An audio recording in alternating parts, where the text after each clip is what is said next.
नमस्कार, good morning family. तर बघा मस्तपैकी रविवारची सकाळ. सर्वात आधी तुम्हाला हॅपी संडे.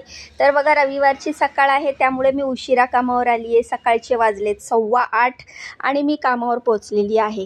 तर आज रविवारचा दिवस आहे आणि हा व्हिडिओ खूप मोठा होत होता म्हणून मी ह्याला फास्ट फॉरवर्ड केलेला आहे. तर चला मग फास्टमध्येच मी तुम्हाला दाखवते आजचं संडे स्पेशल माझं डेली रुटीन. तर मी नेहमीप्रमाणे कामावर आली आणि आता पहिल्या कामावर चालली आहे. पहिल्या कामावर मी काय बनवते ते मी तुम्हाला माझ्या व्हिडिओतनं दाखवणार आहे.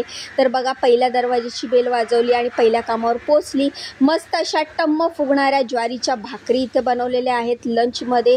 तर खूप साऱ्या भाकरी मी इथे बनवल्या होत्या, ते तुम्हाला पुढे व्हिडिओत दिसणारच आहे. टम्म अशा फुगणाऱ्या मस्तपैकी ज्वारीच्या भाकरी बनवलेल्या आहेत. तुम्हाला तर माहिती आहे ज्वारी बाजरी आपल्या हेल्थसाठी किती छान असते. डाएट करणारे लोकसुद्धा ज्वारीच्या भाकरी खातात. तर अशा प्रकारे बघू शकता तुम्ही मी किती भाकरी इकडे बनवलेल्या आहेत आणि अजूनही मी भाकरी बनवतच आहे. भाकरी बनवताच हा व्हिडिओ शूट केलेला आहे. इथे भाकरी थापून ठेवलेली आहे, अजून भाकरी शेकायची आहे. ज्वारीची भाकरी आणि मग ती पिठल्याशिवाय अपूर्णच. तर मस्तपैकी इथे पिठलं बनवलेलं आहे. हे पिठलं तुम्ही म्हणाल की भाकरी एवढ्या जास्त आणि पिठलं का कमी, तर थांबा, ह्याच्यासोबत भाजी पण बनवलेली आहे. तर ही भरलेली भेंडीची भाजी बनवलेली आहे. आता भाकरीचा राडा, पिठल्याचा राडा, त्यात एवढ्या छोट्या भरले भेंडे करायचा राडा म्हटलं तर किती वेळ लागतो. तर इकडे आज मला खूप वेळ लागला. त्यानंतर ही भेंडीची दुसरी भाजी बनवली. कांदा मिरची टाकून भेंडीची ही दुसरी भाजी बनवली. म्हणजे भेंडीच्या 2 भाज्या बनवल्या. एक भरली भेंडी आणि एक परतलेली भेंडी आणि शिवाय पिठलं पण आणि त्यानंतर भाकरी. तर ह्या कामावर आज मला खूपच उशीर झाला. त्यात भांड्यांचा राडा होता. भाकरी वगैरे केल्यावर किचन घाण होतं, ते सगळं मला क्लीन करावं लागलं. कढईमधलं पिठलं मी छोट्या भांड्यात काढून घेतलं. भाकरी पण सगळ्या डब्यामध्ये काढून घेतल्या. भाजी, भेंडीची भाजी, दोन्ही भाज्या ज्या मी भरलेली भेंडी केली आणि दुसरी परतलेली भेंडी केली ते सुद्धा मी छोट्या भांड्यात काढून घेतलं. कढया वगैरे रिकाम्या केल्या. सगळ्या कढया घासल्या, धुवून पुसून जागेवर ठेवल्या. किचन गॅस क्लीन केला आणि माझं इकडचं काम झालेलं आहे. तर असं होतं ना, सॅटर्डे संडे असंच एक्स्ट्रा काम असतं, जास्त काम असतं. आणि काल शनिवार मी सुट्टी केली होती, त्यामुळे पण काय होतं एखाद दिवस सुट्टी केली ना की दुसऱ्या दिवशी काम जास्त असतं. तर काल मी शनिवार सुट्टी केलेली. तर माझ्या शनिवारच्या सुट्टीचा डेली ब्लॉग माझ्या घरचा तो देखील मी माझ्या चॅनलवर लवकरच अपलोड करेल. तर शनिवारच्या सुट्टीच्या दिवशी मी काय काय केलं ते तुम्हाला बघायला मिळेलच. तर हा रविवारचा एवढा धावपळीचा दिवस, एवढा जास्त कामाचा दिवस आहे ना, तर तुम्हाला आता पुढे दिसणारच आहे का आजचा रविवारचा दिवस माझ्यासाठी किती कामाचा गेलेला आहे. तर अशा प्रकारे बघू शकता दूध वगैरे तर पण टाकून ठेवलं, झाकून ठेवलं आणि मग मी आली आहे दुसऱ्या कामावर आल्यावर इथे व्हेजिटेबल टाकोस बनवलेले आहेत. Paneer vegetable tacos. तर आता तुम्हाला दाखवते मी काय कसं बनवलेलं आहे. तर ही आहे ना मल्टीग्रेन आट्याची चपाती आहे. अजिबात मैदा किंवा गहू असं नाही आहे, कारण मॅडम सध्या डाएटवर आहेत, ते गहू वगैरे खात नाही आहेत.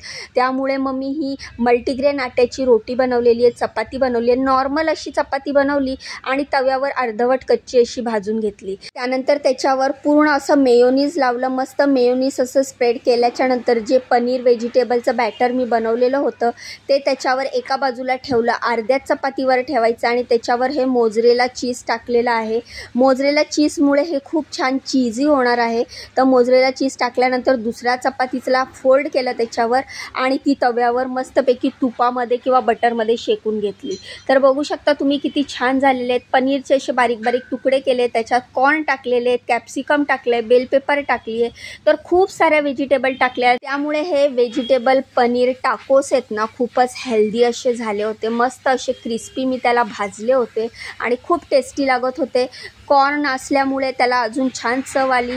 तर बघू शकता तुम्ही हे असे टाकोस मी मस्तपैकी भाजल्यानंतर त्याला 2-2 पीसेसमध्ये असे कट केले आणि आता मॅडमसाठी नाश्ता रेडी करते, म्हणजेच नाश्ता प्लेटमध्ये काढते. सॅटर्डे संडे मी त्यांना नाश्ता टेबलवर देते बिकॉज ते उठलेले असतात. तर मॅडम पण उठलेले आहेत आणि आम्ही मस्तपैकी गप्पा मारतोय.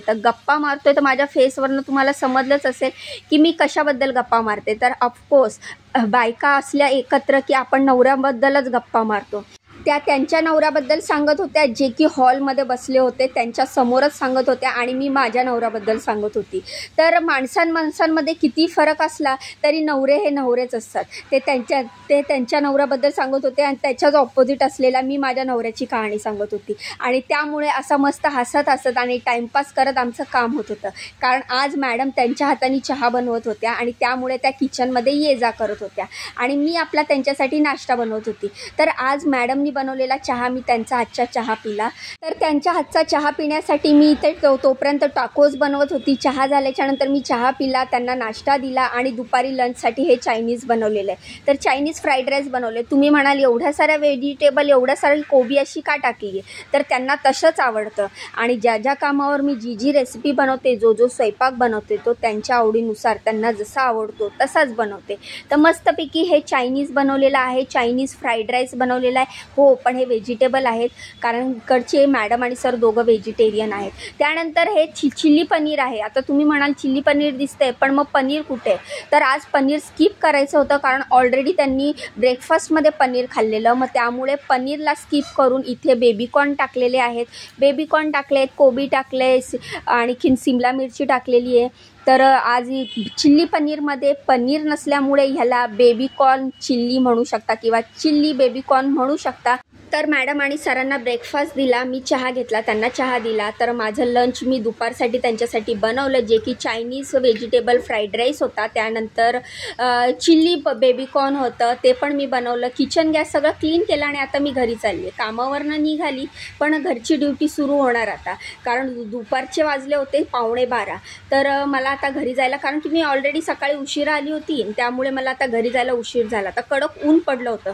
मुंबईत आजकाल असं व्हायला लागलं आहे ना, की पहाटे खूप जबरदस्त थंडी असते, आणि दुपारी म्हणजे एकंदरीत 9-10 नंतर खूप कडक ऊन असतं. तर बघा, फायनली आली मी बाहेर माझ्या धन्नोकडे, आणि धन्नोला स्टार्ट केलं, आणि मी आता निघाली आहे घरी आल्या पटापट स्वयंपाकाला सुरुवात केली, कारण मिस्टरांची होती सेकंड शिफ्ट, आणि आज संडे होता. मग संडे स्पेशल काहीतरी नॉनव्हेज बनवायलाच पाहिजे ना, नाहीतर असं होईल की बाहेर कामावर तेवढ्या छान डिश बनवते, घरी मात्र बनवायचा कंटाळा करते. म्हणून येताना चिकन घेऊन आली. म्हटलं चिकन बिर्याणी पटकन होईल, कारण मला यायला 12 वाजले होते, आणि 12:30 पावणे 1ला मिस्टर निघणार. मग त्याआधी मला त्यांना जेवायला वाढायचं होतं, जेवण द्यायचं होतं, त्यामुळे चिकन बिर्याणी ही पटकन होणार होती. मग मी पटकन येतानाच चिकन घेऊन आली, आणि मस्तपैकी चिकन बिर्याणी केली. कोशिंबीर बनवली, कोशिंबीरसाठी काकडी नव्हती, कांदा टोमॅटोचीच कोशिंबीर केली, आणि पापड तळले. अशा प्रकारे माझी बिर्याणी वगैरे झाल्याच्यानंतर मिस्टरांसाठी ताट भरले, मिस्टरांना जेवायला वाढले. मिस्टर जेवल्याच्यानंतर आम्ही पण जेवून घेतलं. पण त्याआधी मला हा सगळा पसारा दिसत होता, घरात एवढा सगळा पसारा पडला होता. पण मी म्हटलं आधी जेवून वगैरे घेते, मग त्यानंतर कामाला लागते. तर घर शिफ्टिंग केल्यामुळे अर्धवट सामान लावलं गेलं आहे, पण अर्धं सामान तसंच पडलं आहे. तर तुम्ही बघू शकता सगळं सामान अस्तव्यस्त आहे, पण स्वयंपाक तर आपल्याला करावाच लागतो. तर बघा, आल्या कामावरनं किचनमध्ये उभी राहिली, आणि खूप थकली होती. म्हटलं आता जरा 5 मिनटं बसते. तर मुलगी बोलली, मम्मी तुला जेवायला जर वेळ असेल तर तू एक केळं खाऊन घे, थोडीशी कॅडबरी खा, आणि मग वाटलंच थोड्या वेळाने जेव, कारण की मला आल्या लगेच जेवायला होत नाही. तर जेवली, थोड्या वेळ आराम केला. म्हटलं आता कामाला सुरुवात करूया. पण मला खूप सारे कमेंट होत होते, ताई तू तुझ्या चेहऱ्याची, तुझ्या केसांची काळजी घेत जा. एवढं काम करते, एवढं कष्ट करते, पण तू स्वतःच्या शरीराचीच काळजी घेत नाही. तर बघ तुझी केसं कशी झाली आहेत, बघ तुझा चेहरा कसा झाला आहे, तर जरा स्वतःकडे पण लक्ष दे. तर मग मी म्हटलं चला आज काहीतरी करूया स्वतःसाठी. तर हे जे अंडं आहे ना, हे त्या रूमवर होतं, म्हणजे जुन्या घरी होतं, आणि जवळजवळ आणून 15 ते 20 दिवस झालेले. हे फ्रीजमध्येच होतं, पण 15-20 दिवस झालेले. आता हे एकच अंडं उरलं होतं. एवढं जुनं अंडं मुलांना तरी कशी देऊ, आणि आम्ही तरी कसं खाऊ.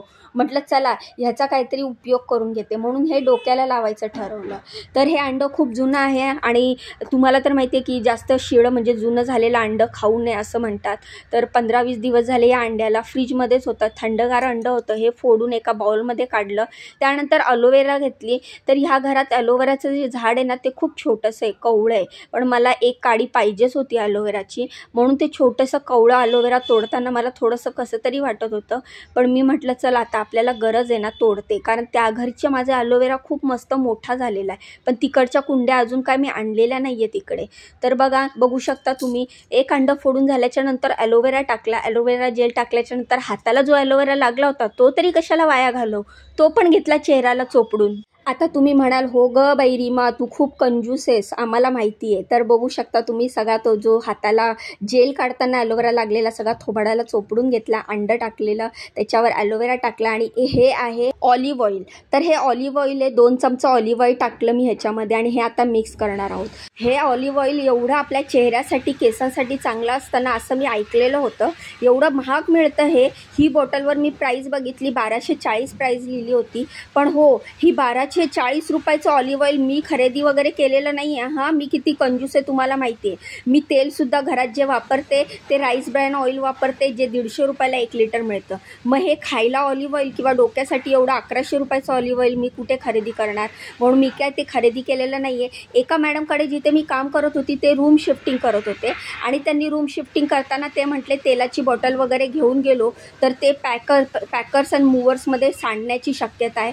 तर आम्ही हे काय घेऊन जात, बाकीच्या सामानांबरोबर ही ऑलिव्ह ऑइलची बॉटल त्यांनी मला दिली होती आणि ही अशीच पडून होती. अधूनमधून मी लावायची असंच ऑलिव्ह ऑइल डोक्याला, पण म्हटलं की हा एक प्रयोग आज करून बघूया.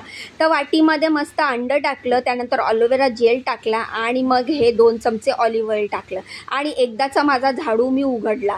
तुम्ही मला बोलताना, रीमा काय नेहमी ते तसंच केसांना क्लिप लावलेली असते. तर बघा, माझ्या डोक्यावर असा झाडू आहे, त्यामुळे मी हा गवतांना कधीच उघडत नाही. तर हा गवत माझा हा असा झालेला आहे कारण की मी तशीच केसं बांधते आणि तशी केसं बांधून माझी केसं खूप रफ झालेली आहेत, खूप झाडूसारखी झाली आहेत.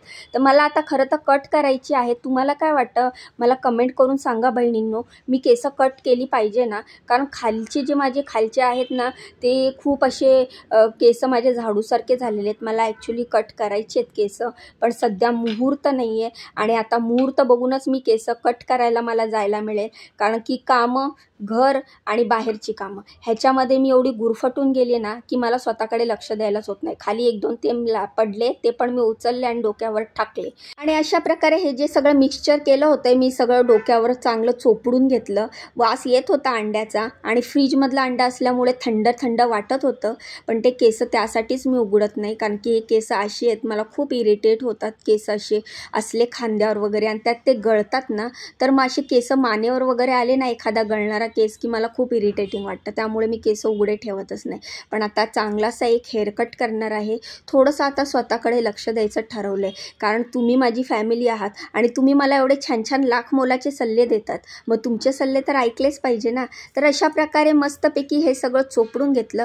चोपडताना वाटत होतं की कावळ्याचं किंवा कबुतराचं शीट आहे जे मी माझ्या डोक्यावर लावते, कारण तसंच फिलिंग येत होतं. पण ते थोडंसं गरम असतं, हे थंडगार लागत होतं. कसं तरी चोपडून घेतलं आणि म्हटलं आता कामाला सुरुवात करावी. कारण हे डोक्याला आहे, थोडं घरातली सगळी कामं आवरते, चांगले 3-4 तास तरी लागेलच घरातली कामं आवरायला. आणि मग 3-4 तासांनी मी माझी केसं मस्त वॉश करून घेईल. सगळी केसं अशी पायांच्या बोटामध्ये ठेवली, कारण इकडे तिकडे उडू नये. कारण मिस्टरांना माझ्या घरामध्ये एक जरी केस दिसला ना, त्यांना ते म्हणजे आवडत नाही, सहन होत नाही. तर अशा प्रकारे बघू शकता तुम्ही, एवढी सगळी केसं माझी निघाली आहेत, ती सगळी जमा केली आणि आता लागली पुढच्या कामाला. सगळे केस असे वर बांधले आणि किचनमध्ये जे सगळे डब्बे होते जे मी घासून ठेवले होते ते पुसून वगैरे जागेवर ठेवण्याचा कार्यक्रम चालू होता. आणि हे काम मला 2 तासात संपवायचं होतं. त्यानंतर मला जायचं होतं माझ्या जुन्या घरी. ते कशासाठी तर तुम्हाला सांगते, तिकडे माझं काहीतरी सामान आहे, ते पण मला घेऊन यायचं. एक कार्पेट आहे, ते मला धुवायचं आहे आणि ते मला इथे घेऊन यायचं आहे. कारण थंडीचे दिवस आहेत आणि मला वात आहे, तर कार्पेट जरा टाकलं की थंड कमी लागेल आणि खाली बसून जेवताना वगैरे त्रास होणार नाही. तर अशा प्रकारे डब्यात डबे टाकले आणि सगळे डबे जे मी घासले होते ते सगळे व्यवस्थित सॉर्ट आउट करून घेतले. जे मला इकडे ठेवायचे होते ते ठेवले, डब्यांमध्ये काय काय भरलं होतं ते काढून घेतले आणि डब्यामध्ये काय काय सामान टाकायचं होतं ते देखील मी पुसून वगैरे व्यवस्थित भरून ठेवले. म्हणजे हे जे शिफ्टिंगचं काम आहे ना मंडळी, गेले 4 ते 5 दिवस मी करते आणि त्याच्या आधी चालू होतं बांधकामाचं काम. म्हणजे तुम्ही विचार करा किती स्ट्रेस आणि किती कामाचं प्रेशर आहे माझ्यावर. तर एवढं सगळं असूनही मी व्हिडिओ मात्र नक्की काढते, कारण मला पण दाखवायचं माझ्या फॅमिलीला माझं डेली रुटीन काय आहे आणि माझ्या फॅमिलीला पण तर कळू दे की त्यांची बहीण कसा दिवस घालवते आणि तिचा दिवस उजाडतो कसा आणि मावळतो कसा. तर मी तुमच्यासाठी म्हणजे एवढं म्हणजे व्हिडिओ टाकण्यासाठी एक दिवससुद्धा वाया घालवत नाही. व्हिडिओ बनवते, तुम्ही येता व्हिडिओ बघता निघून जातात. तर एक व्हिडिओ बघितल्यानंतर त्याला लाईक आणि सबस्क्राईब करायला पैसे तर लागत नाही, ते सगळं फ्रीच असतं ना. तर बघू शकता हे फायनल आहे, सगळं झालेलं आहे स्वच्छता. आणि तुम्हाला मी माझ्या घरातलं लुक दाखवते. सगळा पसारा पसारा आवरला आहे, घर झाडलेलं आहे आणि मी पाणी तापायला ठेवले. आता मी डोकं धुणार आहे. तर बघू शकता ह्या मांडणीत सगळं लावलेलं आहे सामान. खाली छोटी फळी लावली आहे, त्याच्यावर पण सगळं काचेचं बाऊल वगैरे सगळे ठेवलेत. फ्रीजवर पण छान मांडामांडी केली आहे, चमच्याचं स्टँड लावलं आहे आणि त्या बाजूला पण मी असं छोटंसं स्टँड ठेवलेलं आहे. तर असं हे फायनल लुक आहे. थोडंफार आवरलेलं आहे, अजून पण थोडाफार पसारा आहेच, तो सुद्धा आवरायचा आहे. डबे डुबे लावून झालेले आहेत, तेवढे भांडे घासायचे, पण त्याआधी मी हे डोक्यावरचं सगळं धुणार आहे. तर मुलांशी गप्पा मारत मस्तपैकी मजा मस्ती करत मी तुमच्याकडे व्हिडिओ काढते. हे बघू शकता. तर तुम्ही मस्तपैकी मी डोकं धुणार आहे आणि सगळं काम आवरून गेल्यामुळे, सगळं काम झाल्यामुळे मी जास्तच खुश आहे, कारण माझं सगळं काम संपलेलं आहे. तर असा होता हा आजचा व्हिडिओ. लाईक आणि सबस्क्राईब फ्री आहे. परत आठवण करून देते, तर जाण्याआधी व्हिडिओला लाईक करा, चॅनलला सबस्क्राईब करा. तुमच्या बहिणीला सपोर्ट तर नक्की करा, कारण की एक व्हिडिओ बनवण्यासाठी किती इफर्ट्स लागतात, किती मेहनत लागते तुम्हाला माहिती आहे. व्हिडिओ शूट करावा लागतो, एडिटिंग करावी लागते, थंबनेल बनवावा लागतो, त्यानंतर व्हिडिओ अपलोड होतो. तुम्ही येता व्हिडिओ बघता, लाईक करत नाही, सबस्क्राईब करत नाही, निघून जाता. तर एक लाईक आणि एक सबस्क्राईब नक्की करा. बाय.